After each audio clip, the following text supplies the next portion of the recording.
the Armchair Cricket Podcast News Roundup.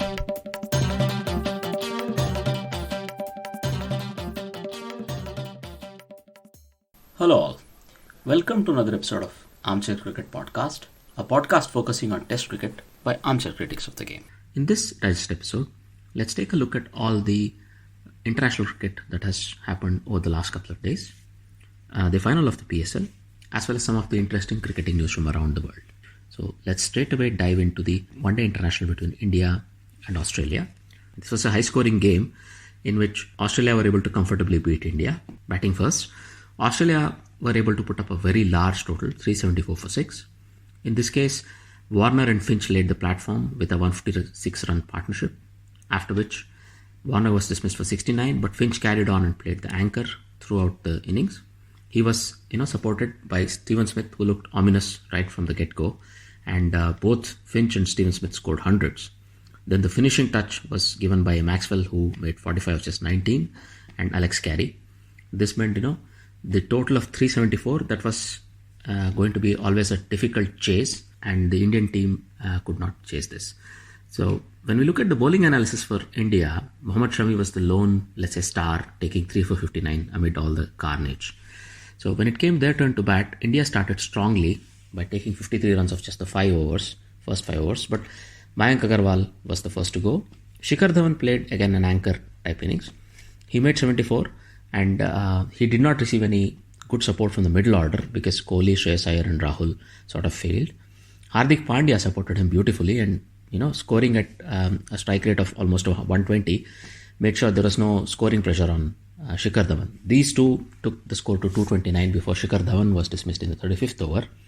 That meant, all the onus was fall on Hardik Pandya and Ravindra Jadeja, but unfortunately they couldn't provide the finishing touch. And even though there was some small contribution towards the end, that only ensured that India did not get bowled out, but India could only make 308 for 8 in their 50 overs. When we look at the bowling, Josh Hazlewood took 3 for 55, who sort of, wrecked the Indian top order. But then the real damage was also done by Adam Zampa, who took 4 for 54 in some very brave leg spin bowling. One, a small concern for Australia was that Marcus Stoinis, having bowled 6.2 overs, had to retire hurt with a twinge in his hamstring, it looked like. But we are yet to get an update. Maybe he is going to be fit for the second ODI beginning tomorrow on Sunday. In the other international game that happened yesterday on the 27th, there was a very high-scoring thriller between New Zealand and West Indies at a T20 game. So this was rain affected and it got reduced to 16 overs a side, and West Indies went great guns to score 180 for 7 in their 16 overs, thanks to Andre Fletcher, who made 34, Kieron Pollard, who made 75 of just 37, and Fabian Allen, who made 30. So this was a very, very challenging score, and in spite of this tall total, Lockie Ferguson managed very good figures, not only parsimonious, but also he took a 5-wicket haul, as he took 5 for 21 of his 4 overs. So chasing a large total, New Zealand started in the right way. First of all, the score that they had to chase was adjusted due to the Duckworth-Lewis turn method, and they had to come chase 179. So this was not going to be an easy chase, given that it was just 16 overs to chase it in.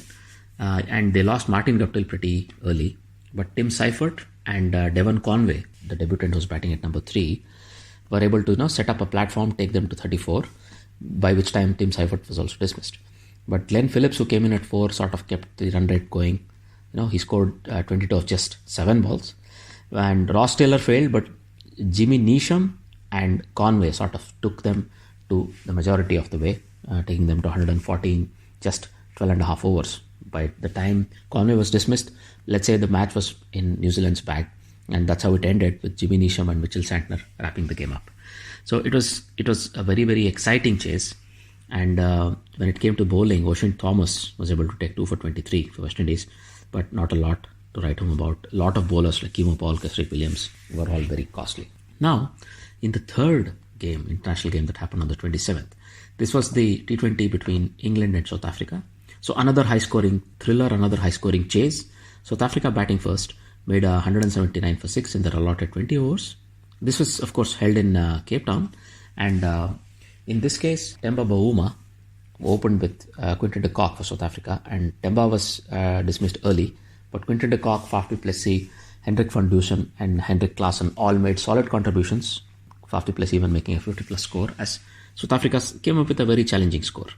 So for England, Sam Curran took 3 for 28, but his brother Tom Curran was not very lucky. Even though he took a wicket, he considered 55 of his 4 overs. But when it came their turn to bat, England also had a not good start because Joss Buttler and Jason Roy were dismissed early.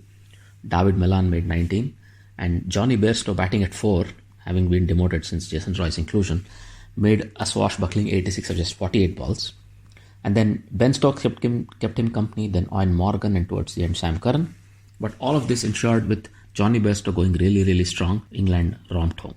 But, the game was sort of on a needle's edge until in the 18th over of the game, Bjorn Hendricks leaked 28 runs.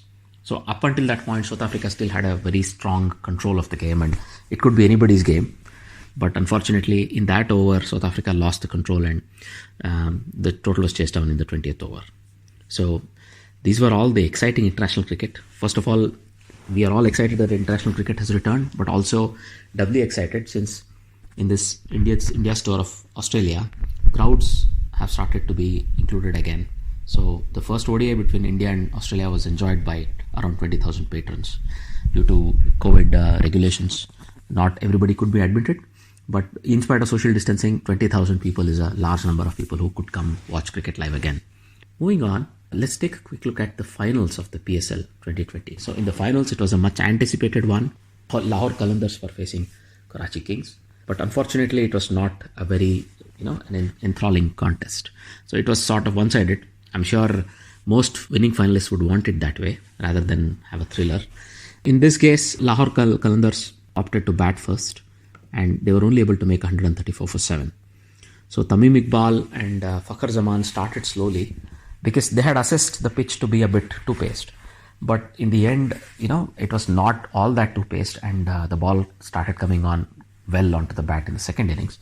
So even though they put up a strong total, Tamim Iqbal and Fakhar Zaman, they took their time about it, and unfortunately the rest of the batting order could not kick on, and they were only able to make 134 for 7. So when it came to bowling, Imad Wasim took 1 for 6. Waqas Maqsood was brought into the final, took 2 for 18. And then, of course, Umaid Asif took 2 for 18 as well. So that meant, this is not going to be a very tough chase if they got off to a good start for Karachi. And that's exactly what happened. Sharjeel Khan gave a bit of a boost at the top, but was dismissed for 13. But Babar Azam, who's been in fantastic form, made sure there were no, alarms as he made an unbeaten 63. And in the company of Alex Hales and then Chadwick Walton, more or less put the chase to bed. There were some unexpected wickets towards the end, but still, Karachi completed the game very comfortably by chasing down the target in just the 19th over. So Karachi Kings were crowned the finals of PSL for the first time. So congratulations to them. Now, moving on, if you were to take a look at some of the interesting cricketing news and also COVID-related news from around the world, Nepal's skipper Gyanendra Malla, Sandeep Lamicchane and 2 other players have tested positive for COVID-19. Also, a staff member has been tested positive. This was at the beginning of the national camp that was going to be held. So now it remains to be seen whether these players will be withdrawn and, of course, isolated, but also whether the camp itself will be affected because of this. Apart from that, in more COVID-related news, Pakistan, who've landed on New Zealand shores, have been given a final warning because they were spotted breaking the COVID protocol, and as a result they have been issued a warning saying that they should be a bit more clear and they should be a bit more careful because they have some COVID cases in their camp. So Fakhar Zaman, was withdrawn from the tour even before the party departed because he had COVID-like symptoms. But 6 players have tested positive in the Pakistan camp, and it's known that 2 of these were sort of, let's say, repeat tests probably, but 4 were new cases. So that's a sort of an alarm. And, Pakistan players would have to be a bit careful so that they don't risk the wrath of the New Zealand authorities, and, they might be asked to go home. So I hope that it really doesn't come to pass.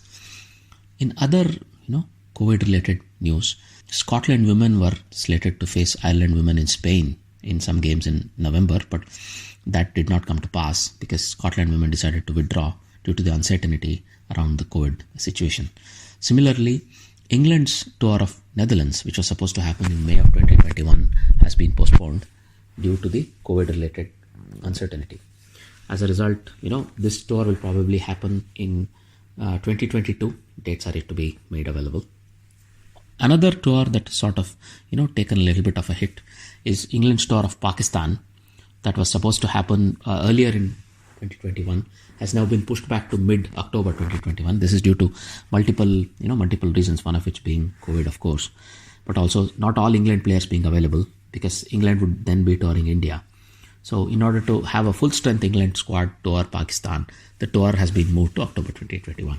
In other touring news, Ganguly, the chairman of BCCI, has come out and said that there will be one fewer test and 2 more T20s when England tour India. So it will be a 4-test series rather than a 5-test series as planned earlier. Well, I don't know what will be the impact of this on the World Test Championship, because with the new, let's say, regulation that has been introduced, we know that India have fallen to second and Australia have jumped to first, with the percentage of points being the deciding factor now, and England have fallen to third. So probably it's not the best, let's say, news as far as India and England are concerned. But that doesn't mean, they will still have a lot of things to worry. As long as they keep winning, both these teams will stand a chance of qualifying for the final that's expected in July in Lords in England. So another tour postponement news. The Women's T20 World Cup, which was supposed to be held in 2022, has now been postponed to February 2023 because there is no women's international tournament in 2023. Now, if you want to take a quick look at some of the other news, Greg Barclay has been elected as the next ICC Chairman. As Greg Barclay comes from New Zealand, and he probably brings a very fresh perspective to international cricket, and this would be a welcome change as far as governance of ICC would go. And for example, he's directly weighed in saying that for him there is no big three. When we now take a look at LPL, LPL has kicked off with some wonderful cricket, and the very first game was a super over game, and even they had some small, let's say, last minute setbacks with Gayle and Malinga pulling out of LPL, and Afridi, who's supposed to captain one of the teams, could not take the flight on time and would miss probably the first 2 games. But nonetheless, LPL has kicked off and is going full strength. So that's great to see that cricket has returned back to the Emerald Island nation. Now, former India seamer Sudeep Tyagi has retired from international cricket. So we wish Sudeep all the best when it comes to the rest of his non-cricketing career, and thanks for his services to Indian cricket. Now, last but not least, we've gotten some more updates related to India's tour of Australia. So in this case, the one news that has come out is not very encouraging or very good. Mohammad Siraj, who's now with the Indian team in Australia, has lost his father. So we offer our condolences to Mohammad Siraj. But, as a brave decision, he's decided to stay on. So, this is a very nice gesture to, prioritize his duty for his country above certain bereavements. So, well done, Mohammad Siraj, and I'm sure such attitude will hold him in very good stead in the upcoming years and months. In other important news, it's come to our notice that Ishant Sharma, who was sort of withdrawn from IPL due to an injury, will not be ready in time for the Australia tests. So this will be a sort of a blow for the Indian test squad, because we already know Kohli will only be available for the first test. Ishant Sharma, who's vastly experienced and has toured Australia multiple times, would have added a lot of value as the leader of the attack. But now I think it will fall on Mohammad Shami and Jasprit Bumrah, maybe even Umesh Yadav, and probably even Mohammad Siraj may get to play a test. So let's see if they're able to make the impact. The other big news is that Rohit Sharma will probably miss the first 2 tests, and the decision on his inclusion for the last 2 tests would probably be taken around December 11th. There has been, let's say, news storm with even Kohli weighing in on what the uncertainty there is about Rohit Sharma's lack of inclusion in the squad. But it looks like Rohit Sharma had to return to India after his IPL winning knock in the final, because his father was ailing, and now that he's comfortable with how his father is recovering, he's decided to come back to NCA in Bangalore and try to work on his fitness and try to get ready in time. So it will still remain to be seen whether Rohit Sharma can arrive in Australia, complete the quarantine period, and then be part of the Indian squad for the last 2 tests. We'll keep you posted on this in the upcoming episodes. Those were all the news that we would like to cover in this episode. Thanks for listening in once again. We hope to have your company in the upcoming episodes as well. As always, if you have something to share with us, don't hesitate. So reach out to us, for example, on Twitter at Armchair Cricket Pod, or via mail armchair.cricket@gmail.com. You could always do us a favor, leave us a rating in any of the podcasting apps you use, Apple Podcasts, Google Podcasts, all of these. So that will also help us and give us a boost. Having said all that, it's a goodbye from me, and I wish you a very good day. Bye-bye. The Armchair Cricket Podcast, News Roundup.